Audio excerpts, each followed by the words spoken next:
Madhyama Nikaya. Middle-length discourses. Translated by Bhikkhu Bodhi. Sutta-central.net and suttas.com. MN 125 Dantabhyumi Sutta. The Grade of the Tamed. Thus have I heard.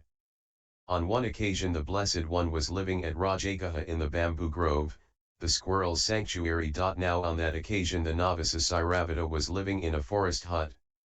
Then Prince Jayasena, while wandering and walking for exercise, went to the novice Airavata and exchanged greetings with him. When this courteous and amiable talk was finished, he sat down at one side and said to the novice Airavata, Master Aggivessana, I have heard that a bhikkhu who abides here diligent, ardent, and resolute can achieve unification of mind. Aggivessana, that is so, Prince, that is so. A bhikkhu who abides here diligent, ardent, and resolute can achieve unification of mind. Prince, it would be good if Master Aggivessana would teach me the Dhamma as he has heard it and mastered it. Aggivessana, I cannot teach you the Dhamma, Prince, as I have heard it and mastered it. For if I were to teach you the Dhamma as I have heard it and mastered it, you would not understand the meaning of my words, and that would be wearying and troublesome for me. Prince, let Master Aggivessana teach me the Dhamma as he has heard it and mastered it. Perhaps I can understand the meaning of his words. Aggivessana, I shall teach you the Dhamma, Prince, as I have heard it and mastered it. If you can understand the meaning of my words, that will be good. But if you cannot understand the meaning, then leave it at that and do not question me about it further. Then the novice Airavata taught Prince Jayasena the Dhamma as he had heard it and mastered it.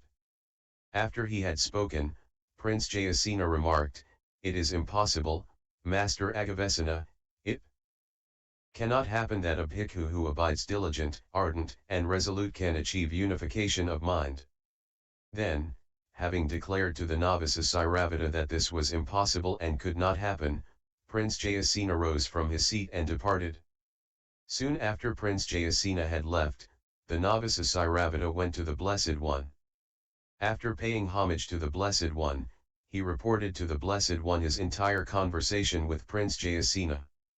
When he had finished, the Blessed One said to him, Aggivessana, how is it possible that Prince Jayasena, living in the midst of sensual pleasures, enjoying sensual pleasures, being devoured by thoughts of sensual pleasures, being consumed by the fever of sensual pleasures, bent on the search for sensual pleasures, could know, see, or realize that which must be known through renunciation, seen through renunciation, attained through renunciation, realized through renunciation? That is impossible. Suppose, Aggivessana, there were two tameable elephants, horses, or oxen that were well tamed and well disciplined, and two tameable elephants, horses, or oxen that were untamed and undisciplined. What do you think, Aggivessana? Would the two tameable elephants, horses, or oxen that were well tamed and well disciplined, being tamed, acquire the behavior of the tamed, would they arrive at the grade of the tamed? Aggivessana, yes, venerable sir. Buddha, but would the two tameable elephants, horses, or oxen that were untamed and undisciplined, being untamed, acquire the behavior of the tamed, would they arrive at the grade of the tamed, like the two tameable elephants, horses, or oxen that were well tamed and well disciplined? Aggivessana, no, venerable sir. Buddha, so too, Aggivessana, it is impossible that Prince Jayasena, living in the midst of sensual pleasures, could know, see, or realize that which must be known through renunciation, seen through renunciation, attained through renunciation, realized through renunciation. Suppose, Aggivessana, there were a high mountain not far from a village or town, and two friends would leave the village or town and approach the mountain hand in hand. Having reached it, one friend would remain below at the foot of the mountain while the other would climb to the top. Then the friend who remained below at the foot of the mountain would say to the friend who stood on the top, Well, friend, what do you see, standing on top of the mountain? And the other replied, Standing on top of the mountain, friend, I see lovely parks, lovely groves, lovely meadows, and lovely ponds. Then the first friend would say, it is impossible, friend, it cannot happen that while standing on top of the mountain you should see lovely parks, lovely groves, lovely meadows, and lovely ponds. Then the other friend would come down to the foot of the mountain, take his friend by the arm, and make him climb to the top of the mountain. After giving him a few moments to catch his breath, he would ask, well, friend, standing on top of the mountain, what do you see? And his friend would reply, standing on top of the mountain, friend, I see lovely parks, lovely groves, lovely meadows, and lovely ponds. Then the other would say, friend, just a little earlier we heard you say, it is impossible, friend, it cannot happen that while standing on top of the mountain you should see lovely parks, lovely ponds. But just now we heard you say, standing on top of the mountain, friend, I see lovely parks, lovely ponds. Then the first friend would reply, because I was obstructed by this high mountain, friend, I did not see what was there to be seen. So too, Aggivessana, Prince Jayasena is obstructed, hindered, blocked, and enveloped by a still greater mass than this, the mass of ignorance. Thus it is impossible that Prince Jayasena, living in the midst of sensual pleasures, could know, see, or realize that which must be known through renunciation, seen through renunciation, attained through renunciation, realized through renunciation. Aggivessana, if these two similes had occurred to you with reference to Prince Jayasena, he would have spontaneously acquired confidence in you, and being confident, would have shown his confidence to you. Aggivessana, Venerable Sir, how could these two similes have occurred to me with reference to Prince Jayasena as they occur to the Blessed One, since they are spontaneous and have never been heard before? Buddha, suppose, Aggivessana, a head-anointed noble king addresses his elephant woodsman thus, good elephant woodsman, mount the king's elephant, enter the elephant wood, and when you see a forest elephant, bind him by the neck to the king's elephant. Having replied yes, sire, the elephant woodsman mounts the king's elephant, enters the elephant wood, and when he sees a forest elephant, binds him by the neck to the king's elephant. The king's elephant leads him out into the open. It is in this way that a forest elephant comes out into the open, for the forest elephant clings to the elephant wood. Then the elephant woodsman informs the head-anointed noble king, sire, the forest elephant has come out into the open. The king addresses his elephant tamer thus, come, good elephant tamer, tame the forest elephant. Subdue his forest habits, subdue his forest memories and intentions, subdue his distress, fatigue, and fever over leaving the forest. Get him to take delight in the town, inculcate in him habits congenial to human beings. Having replied yes, sire, the elephant tamer plants a large post in the earth and binds the forest elephant to it by the neck in order to subdue his forest habits, and to inculcate in him habits congenial to human beings. Then the elephant tamer addresses the elephant with words that are gentle, pleasing to the ear, and lovable, as go to the heart, are courteous, desired by many, and agreeable to many. When the forest elephant is addressed by such words, he listens, gives ear, and exerts his mind to understand. The elephant tamer next rewards him with grass fodder and water.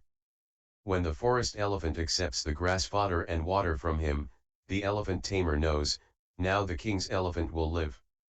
Then the elephant tamer trains him further thus, take up, put down.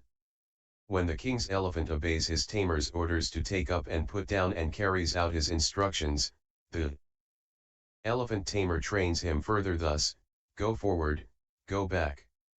When the king's elephant obeys his tamer's orders to go forward and go back and carries out his instructions, the elephant tamer trains him further thus, get up, sit down. When the king's elephant obeys his tamer's orders to get up and sit down and carries out his instructions, the elephant tamer trains him further in the task called imperturbability. He ties a giant plank to his trunk, a man with a lance in his hand sits on his neck, men with lances in their hands surround him on all sides, and the elephant tamer himself stands in front of him holding a long lance pole. When the elephant is being trained in the task of imperturbability, he does not move his forelegs or his hind legs, he does not move his forequarters or his hind quarters, he does not move his head, ears, tusks, tail, or trunk. The king's elephant is able to endure blows from spears, blows from swords, blows from arrows, blows from other beings, and the thundering sounds of drums, kettle drums, trumpets, and tom-toms. Being rid of all faults and defects, purged of flaws, he is worthy of the king. In the king's service, considered one of the factors of a king. So too, Aggivessana, a Tathagata appears in the world, accomplished, fully enlightened, as Sutta 51, he shaves off his hair and beard, puts on the yellow robe, and goes forth from the home life into homelessness. It is in this way that a noble disciple comes out into the open, for gods and humans cling to the 5 cords of sensual pleasure. Then the Tathagata disciplines him further, come, bhikkhu, be virtuous, restrained with the restraint of the Padamokha, be perfect in conduct and resort, and seeing fear in the slightest fault, train by undertaking the training precepts. When, Aggivessana, the noble disciple is virtuous, and seeing fear in the slightest fault, trains by undertaking the training precepts, then the Tathagata disciplines him further, come, bhikkhu, guard the doors of your sense faculties. On seeing a form with the eye, do not grasp at its signs and features. Since, if you were to leave the eye faculty unguarded, evil unwholesome states of covetousness and grief might invade you, practice the way of its restraint, guard the eye faculty. Undertake the restraint of the eye faculty. On hearing a sound with the ear, on smelling an odor with the nose, on tasting a flavor with the tongue, on touching a tangible with the body, on cognizing a mind object with the mind, do not grasp at its signs and features. Since, if you were to leave the mind faculty unguarded, evil unwholesome states of covetousness and grief might invade you, practice the way of its restraint, guard the mind faculty, undertake the restraint of the mind faculty. When, Aggivessana, the noble disciple guards the doors of his sense faculties, then the Tathagata disciplines him further, come, bhikkhu, be moderate in eating. Reflecting wisely, you should take food neither for amusement nor for intoxication nor for the sake of physical beauty and attractiveness, but only for the endurance and continuance of this body, for ending discomfort, and for assisting the holy life, considering, thus I shall terminate old feelings without arousing new feelings and I shall be healthy and blameless and shall live in comfort. When Aggivessana, the noble disciple is moderate in eating, then the Tathagata disciplines him further, come, bhikkhu, be devoted to wakefulness. During the day, while walking back and forth and sitting, purify your mind of obstructive states. In the first watch of the night, while walking back and forth and sitting, purify your mind of obstructive states. In the middle watch of the night you should lie down on the right side in the lion's pose with one foot overlapping the other, mindful and fully aware, after noting in your mind the time for rising. After rising, in the last watch of the night, while walking back and forth and sitting, purify your mind of obstructive states. When, Aggivessana, the noble disciple is devoted to wakefulness, then the Tathagata disciplines him further, come, bhikkhu, be possessed of mindfulness and full awareness. Act in full awareness when going forward and returning, when looking ahead and looking away. When flexing and extending your limbs, when wearing your robes and carrying your outer robe and bowl, when eating, drinking, consuming food, and tasting, when defecating and urinating, when walking, standing, sitting, falling asleep, waking up, talking, and keeping silent. When, Aggivessana, the noble disciple possesses mindfulness and full awareness, then the Tathagata disciplines him further, come, bhikkhu, resort to a secluded resting place, the forest, the root of a tree, a mountain, a ravine, a hillside cave, a charnel ground, a jungle thicket, an open space, a heap of straw. He resorts to a secluded resting place, on returning from his alms round, he sits down, folding his legs crosswise, setting his body erect, and establishing mindfulness before him. Abandoning covetousness for the world, he abides with a mind free from covetousness, he purifies his mind from covetousness. Abandoning ill will and hatred, he abides with a mind free from ill will, compassionate for the welfare of all living beings, he purifies his mind from ill will and hatred. Abandoning sloth and torpor, he abides free from sloth and torpor, percipient of light, mindful, and fully aware, he purifies his mind from sloth and torpor. Abandoning restlessness and remorse, he abides unagitated with a mind inwardly peaceful, he purifies his mind from restlessness and remorse. Abandoning doubt, he abides having gone beyond doubt, unperplexed about wholesome states, he purifies his mind from doubt. Having thus abandoned these 5 hindrances, imperfections of the mind that weaken wisdom, he abides contemplating the body as a body, ardent, fully aware, and mindful, having put away covetousness and greed for the world. He abides contemplating feelings as feelings, mind as mind objects as mind objects, ardent, fully aware, and mindful, having put away covetousness and greed for the world. Just as, Aggivessana, the elephant tamer plants a large post in the earth and binds the forest elephant to it by the neck in order to subdue his forest habits, and to inculcate in him habits congenial to human beings, so these 4 foundations of mindfulness are the bindings for the mind of the noble disciple in order to subdue his habits based on the household life, to subdue his memories and intentions based on the household life, to subdue his distress, fatigue, and fever based on the household life, and in order that he may attain the true way and realize nibbana. Then the Tathagata disciplines him further, Come, Bhikkhu, abide contemplating the body as a body but do not think thoughts connected with the body, abide contemplating feelings as feelings but do not think thoughts connected with feelings, abide contemplating mind as mind but do not think thoughts connected with the mind, abide contemplating mind objects as mind objects but do not think thoughts connected with mind objects. With the stilling of applied and sustained thought, he enters upon and abides in the 2nd Jhana, the 3rd Jhana. The 4th Jhana. When his concentrated mind is thus purified, as Sutta 51, he understands, birth is destroyed, the holy life has been lived, what had to be done has been done, there is no more coming to any state of being. That bhikkhu is able to endure cold and heat, hunger and thirst, and contact with mosquitoes, wind, the sun, and creeping things, he is able to endure ill-spoken, unwelcome words and arisen bodily feelings that are painful, sharp, disagreeable, distressing, and menacing to life. Being rid of all lust, hate, and delusion, purged of flaws, he is worthy of gifts, worthy of hospitality, worthy of offerings, worthy of reverential salutations, an unsurpassed field of merit for the world. If, Aggivessana, the king's elephant dies in old age untamed and undisciplined, then he is considered an old elephant that has died an untamed death. If the king's elephant dies when middle-aged untamed and undisciplined, then he is considered a middle-aged elephant that has died an untamed death.